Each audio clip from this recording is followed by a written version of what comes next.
అన్న ఇప్పుడు చంద్రబాబు గారి పరిపాలన 50 రోజులు కంప్లీట్ అయింది. ఈ 50 రోజుల పరిపాలన ఏ రకంగా ఉంది? బాగానే ఉంది, ఇంకేం బాగానే ఉంది.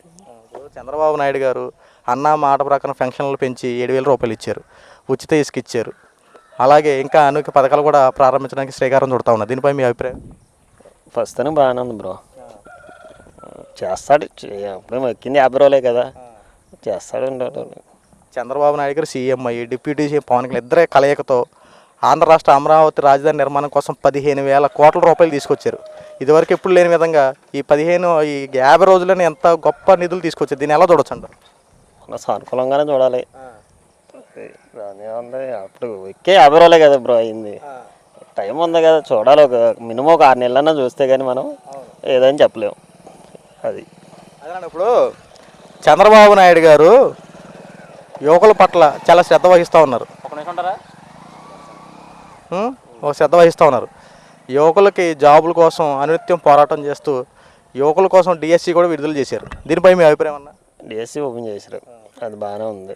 ఇంకా ఉన్నారు నిరుద్యోగులు, వాళ్ళు కూడా చూస్తే బాగుంటుంది. 10th క్లాస్ అయిన ఉన్న వాళ్ళు ఉన్నారు, ఇంటర్మీడియట్ అయ్యి ఉన్న ఉన్నారు, వీళ్ళందరినీ కూడా చూస్తే జాబులు లేక ఇబ్బంది బాగుపడుతున్నారు. అది ప్రస్తుతానికి ఓకే బ్రో. ఒక 50 రోజులు అయింది కాబట్టి ప్రస్తుతానికి బాగానే ఉంది. ఇలా కంటిన్యూ అయితే బాగా, ఇంకేమన్నా ఆయనకి మెల్లే చేస్తే మనం చెప్పలేము. అది ఫైనల్గా ఇప్పుడు దెందులూరు నియోజకవర్గ ఎమ్మెల్యే గారు చింతమనేని ప్రభాకర్ మీ అభిప్రాయం ఏంటన్నా? ఆయన నెంబర్ 1 బ్రో, చూసుకోవాల్సిన పని ఏమో లేదులే. అది అధికారం ఉన్నా లేకపోయినా ఎప్పుడు ప్రజల సమస్యల పట్ల పోరాడుతూ అనిత్యం ప్రజల్లోనే తిరుగుతారంట. అది ఎంతవరకు నిజం అంటారు? అది ఓకే, అది నిజమే, అది మటుకు ఓకే. ప్రభాకర్ గారు ఇది పర్లేదు. తర్వాత ఆయన ఇంటికి వెళ్ళిన తర్వాత అన్నం తినకుండా ఏ మనిషి నేను వెళ్ళలేదు బ్రో, నేను ఇప్పుడు వెళ్ళాలి. ఓకే, ఇప్పుడు డిప్యూటీ సీఎం పవన్ కళ్యాణ్ గారి పరిపాలన ఏ రకంగా ఉందంటారు? ప్రస్తుతానికి బాగానే ఉంది బ్రో, చెప్తాను కదా 50 రోజులు అయింది, చూద్దాం. ఇంకో 6 నెలలు చూసిన తర్వాత ఎలా ఉందని అప్పుడు చేస్తే ఇంటర్వ్యూస్ అప్పుడు చెప్తా ఏదైందనేది. ఓకేనా? ఇప్పుడు చంద్రబాబు నాయుడు గారు అన్నా క్యాంటీన్లు ఏర్పాటు చేశారు, వైఎస్ జగన్మోహన్ రెడ్డి ప్రభుత్వం అన్నా క్యాంటీన్లు తీశారు. ఇప్పుడు మళ్ళీ చంద్రబాబు గారు అన్నా క్యాంటీన్లు ఏర్పాటు చేసి మళ్ళీ ఆగస్టు 15కి విడుదల చేస్తానంటే అన్నా క్యాంటీన్లు ఏర్పాటు చేస్తాను. దాని గురించి నేను అన్నా క్యాంటీన్లు అంటే ప్రతి పేదవాడికి సిటీలో ఉంది కాబట్టి మన పల్లెటూరులో అయితే అలా బెనిఫిట్ లేదు కాబట్టి ప్రజల ఆహారం నోటికాడ కూడలా, అది మంచి విషయం బ్రో. అన్నం లేని వాళ్ళకి అన్నం పెట్టినాడు గ్రేటే కదా. ఓకే, థ్యాంక్ యూ అన్న. బాబాయ్ గారు నమస్తే అండి, మీ పేరు? నా పేరు మరీ సూరిబాబు, నాగులదేవపాడు ఇక్కడ. బాబాయ్ గారు ఇప్పుడు చంద్రబాబు గారి పరిపాలన 50 రోజులు కంప్లీట్ అయింది. ఈ 50 రోజుల పరిపాలన ఏ రకంగా ఉంది? 50 రోజులు ఏమీ లేదు అసలు. ఈ పథకాలు లేవు, అమ్మఒడి లేదు, రైతు భరోసా లేదు, మేము రైతు భరోసా లేదు, ఏమీ లేదు అసలు. ఏమీ లేదు నన్ను అడిగితే. చంద్రబాబు నాయుడు గారు అలాగే పవన్ కళ్యాణ్ ఇద్దరు కలయికతో ఆంధ్ర రాష్ట్ర అభివృద్ధి అలాగే అమరావతి నిర్మాణం కోసం 15,000 కోట్లు తీసుకొచ్చారు. దీన్ని ఎలా చూడొచ్చు అంటారు మనం? అప్పేగా తీసుకొచ్చారు, ఆ నీళ్ళలో పెడుతున్నారు, సముద్రంలో పెడుతున్నారు తీసుకెళ్ళి, అది ఏం చేస్తారో తెలీదు.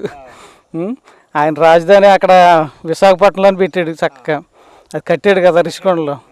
కట్టిన దాన్ని వేసి పక్కన పెట్టేసేసి మళ్ళీ వెళ్ళి ఇక్కడ చేస్తున్నారు కదా, ఇదంతా అప్పే కదా, మన మీద పడుతుంది కదా మళ్ళీ భారం. వైఎస్ జగన్మోహన్ రెడ్డి గారు రుషికొండ మీద ప్యాలెస్ కట్టి ఇంత మంచి పని చేస్తే కానీ టీడీపీ ప్రభుత్వం వాళ్ళు మాత్రం ఎందుకు పనికిరానిది దాన్ని 500 కోట్ల ప్రజాదాన్ని దుర్వినియోగం చేశారంటే మాట్లాడుతుంది. దీన్ని ఎలా చూడొచ్చు అంటారు? ఇది మంచి ప్రభుత్వం కాదండి, ఇది ఈవీఎంలతో వచ్చిన ప్రభుత్వం ఒక రకంగా చెప్పాలంటే. అది అంతేగాని దీనివల్ల ఏం ఉపయోగం లేదు, జనాలు ఏం బాగుపడే పరిస్థితి లేదు, అంత కరువు పరిస్థితి లేక వచ్చేయన్ని అంత ఏం లేదు. సునామీ అంతా ఇప్పటికే గ్యాస్ బండ్లు అన్నారు, అవి అన్నారు, ఇవి అన్నారు, ఎన్నో పెట్టారు, హామీలు ఇచ్చారు, సూపర్ 6 అన్నారు, అది అన్నారు, ఇది అన్నారు, ఏమీ లేదు అసలు. చూస్తున్నారు కదా. కాబట్టి ఈ పాటికి జగన్మోహన్ రెడ్డి గారు ఉంటే ఎన్నో పథకాలు బ్యాంకులో పడేది, రైతు భరోసా పడేది, అమ్మఒడి పడేది, ఇవన్నీ ఇప్పుడు పడే పథకాలు, జనాలందరూ చక్కగా సంతోషంగా ఉండేవాళ్ళు, తినేవాళ్ళు శుభ్రంగా. ఇప్పుడు ఏమీ లేకుండా మన అసెంబ్లీలో ఏమంటున్నాడు చంద్రబాబు నాయుడు గారు, ఏమంటున్నాడు, ఈ పథకాలు సూపర్ 6 పెట్టాము, ఇది చూస్తే నాకు భయం వేస్తుంది అంటున్నాడు. భయం వేసేవాడు ఎందుకు పెట్టాలండి? భయం వేసేవాడు పెట్టకూడదు కదా. హామీలు ఇచ్చినప్పుడు అమలు చేయాలి. జగన్మోహన్ రెడ్డి గారు కష్టమైన నష్టమైన అమలు చేశాడు కదా, అటు అమలు చేయట్లేదు. మరి మనం ఏం చెప్తుండే దానికి? జగన్మోహన్ రెడ్డి పథకాలు ఇస్తా ఉన్నాడు, అయితే ఆ పథకాలు ఈ చేత్తో ఇచ్చి ఈ చేత్తో లాగేసుకోని చెప్పి ప్రజల్లో ఒక టాక్ వచ్చింది. ఇది ఎంతవరకు నిజం అంటారు? ఏ చేత్తో ఇచ్చి ఏ చేత్తో లాక్కుంటున్నాడండి. మామూలుగా పేదోడు భవిష్యత్తు ఇప్పుడు హాస్పిటల్ కట్టించాడు, హాస్పిటల్ బాగు చేయించాడు, పిల్లలకు నాడు నేడని పెట్టాడు, బూట్ దగ్గర నుంచి బూట్ కూడా దాన్ని వంగదీసి దీంట్లో క్వాలిటీ ఉందా లేదా, బ్యాగ్ ఎడదీసి దీంట్లో క్వాలిటీ ఉందా లేదా, మంచిగా చెడ్డ ఇది అన్నీ కూడా చేశాడా.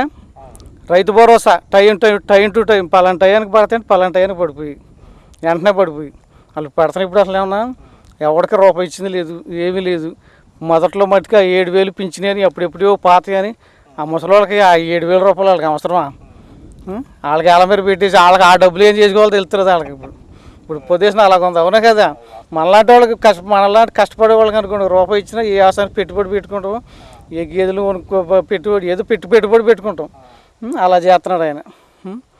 ఏదో ఒక్కసారి అలాగ ఇచ్చి అలా వదిలేసాడు. ఫ్రీ బస్ అన్నాడు, దాని గురించి లేనే లేదు అంటున్నాడు. గ్యాస్ బండ్లు అన్నారు, అసలు అసెంబ్లీలో దాని గురించి లేనే లేదని నాదెండ్ల మనోహర్ గారు మనం చెప్తున్నాడు. అసలు లేదు అంటున్నాడు దాని గురించి. ఇంకా దాని గురించి ప్రభుత్వం గురించి మాట్లాడే అసలు అవకాశమే లేకుండా చేస్తారు. బాబాయ్ గారు, ఇంత జగన్మోహన్ రెడ్డి ఇన్ని మంచి పథకాలు పెట్టి ఇలా చేస్తే ఎంత దారుణంగా ఓడిపడే కారణం ఏంటంటారు? అసలు ఇది ఏంటంటారు అసలు విషయం? ఇదంతా ఈవీఎంల ప్రాబ్లం అండి. చెప్తున్నారుగా 20 లక్షలు ఈవీఎంలు మిస్ అయిపోయినాయి చెప్తున్నారు. అవును చెప్తున్నారా? ఇంకేంటి మొత్తం ఏదో ఆ ఊర్లో మంగళగిరిలో నిలబడిన దగ్గర ఎన్నో ఓట్లు ఎక్స్ట్రా వచ్చి పోలైన ఓట్లు కానీ ఎక్స్ట్రా ఓట్లు వచ్చినాయి అంట లెక్క పెడితే చెప్తున్నారు కదా టీవీలో అట్లు. మరి ఎలాగొస్తాయండి ఇదంతా మోడీ గారు చేసిన మహత్యం అంతే. దాని గురించి అసలు మనం ఎక్కువ మాట్లాడకూడదు అనుకోండి వాళ్ళ గురించి. అలా ఉంది ప్రభుత్వం. ఇప్పుడు జనాలు ఏడుతున్నారు. ఇప్పుడు పేదోడు ఏడుతున్నాడు, మళ్ళాంటి వాళ్ళు పని చేసుకునే వాళ్ళు ఏదో రకంగా బతుకుతున్నారు, కానీ పేదోళ్ళు ఏడుతున్నారు. డోకరా రుణమాఫీ అనేసి ఏదో ఒకటి అకౌంట్లో పడతా ఉండేది. ఇప్పుడు ఏది లేదు అసలు ఈ 2 నెలల నుంచి కూడా. బాబాయ్ గారు, ఇప్పుడు ఈ 50 రోజుల్లో దౌర్జన్యాలు, అరాచకాలు, అత్యాచారాలు జరుగుతాయని చెప్పి ఎక్కడ చూసిన వార్తల్లో, సోషల్ మీడియాలో విపరీతంగా ట్రోల్ అవుతుంది. దీనిపై మీ అభిప్రాయం? బాగా జరుగుతున్నాయి కదండి. మొన్న ఆ ఊర్లో ఊరేది దాంట్లో ఆ ఊర్లో మన నడి రోడ్డు మీద సాయిపులకు 2 నరికి చంపేశారా.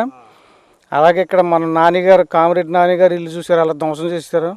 ఇక్కడ ఈయన జితేంద్ర గారి ఇల్లు అదంతా పాడు చేశారు, జీవి పడ చేసి అవన్నీ ఎంతో అరాచకం చేశారు, అసలు పాడు చేశారు. అసలు అక్కడంటే ఒకసారి మన ఏరియాలో మనకు తెలిసినవి ఇంకా తెలియని ఎన్నో జరిగినాయి. మన ఢిల్లీ కూడా వెళ్ళారు కదా జగన్మోహన్ రెడ్డి గారు, జంతర్ మంతర్లో మీటింగ్ పెట్టి దాని గురించి అన్ని టీవీలో చూపించారు కదా. అలా దౌర్జన్యాలతో మరణకాండ సృష్టించి భయభ్రాంతులు చేసేస్తున్నారు జనాలని. ఇప్పుడు ఫైనల్గా రానున్న రోజుల్లో టీడీపీ ఏమైనా మంచి పనులు చేస్తుందని అనుకుంటున్నారు, లేదంటే ఇలాగే జరిగే అవకాశాలు ఉన్నాయి అంటారు? మంచికి అంటే వాళ్ళకి సంబంధించిన వాళ్ళకే కార్యకర్తలు వాళ్ళకి మంచి జరిగిద్ది, కానీ మనలాంటి సామాన్య ప్రజలకి మట్టుకు మంచి జరగదని నేను అనుకుంటున్నానండి.